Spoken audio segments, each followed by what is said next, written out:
Thank you, Madam Deputy Speaker, and it is a privilege to rise today on behalf of the Shadow Culture team to mark St George's Day, and I thank the Honourable Member for Newcastle-under-Lyme for securing this important debate.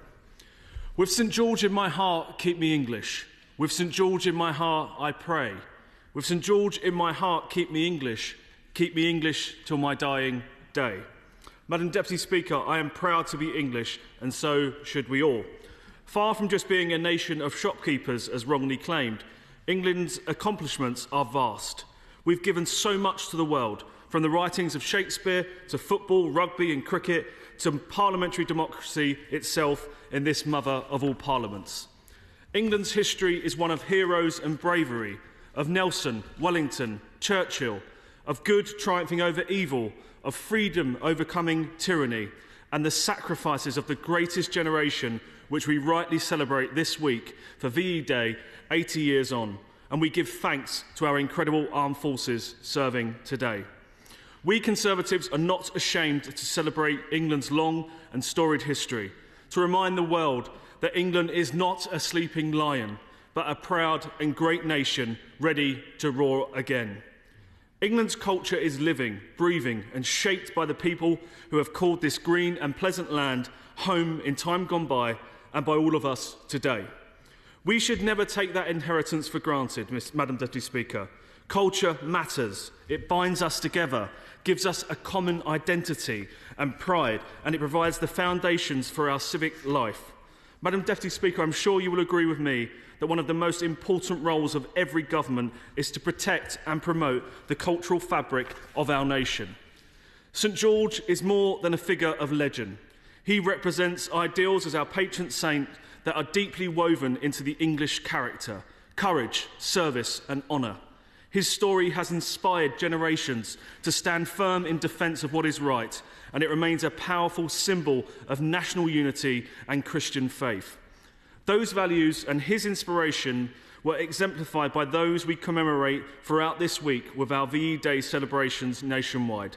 While in this House on VE Day itself, I want to take the opportunity to recognise the immense sacrifice those veterans made for us.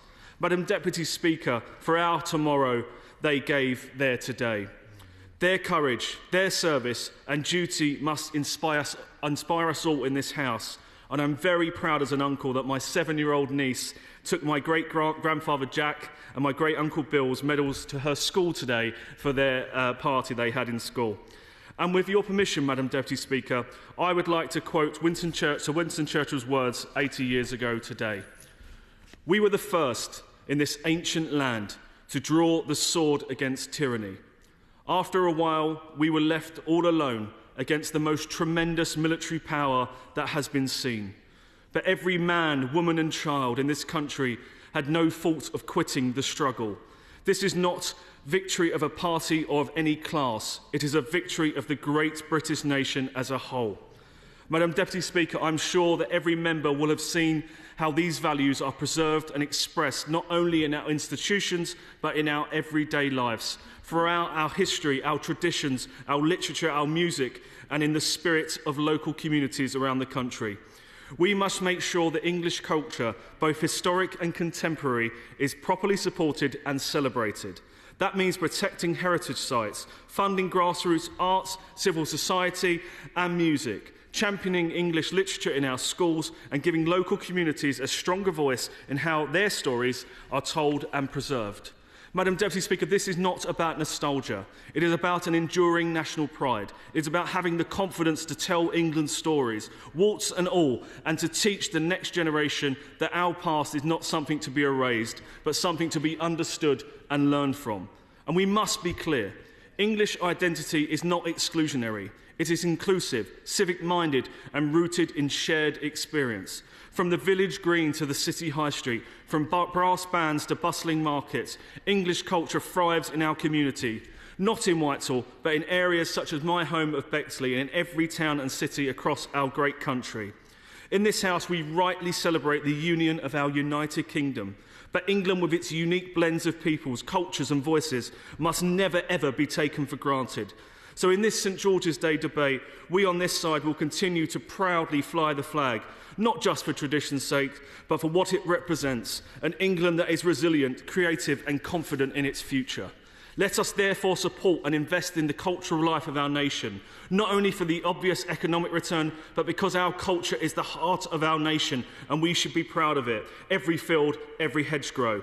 And together across this house, let us reaffirm our commitment to telling England's story, rich, complex and full of hope, with a renewed pride. In closing, and if you will indulge me one final time, Madam Deputy Speaker, I will finish by quoting Shakespeare's Richard II.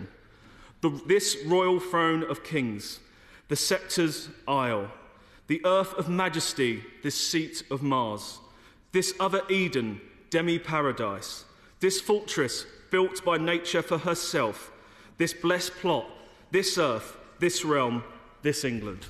Yeah.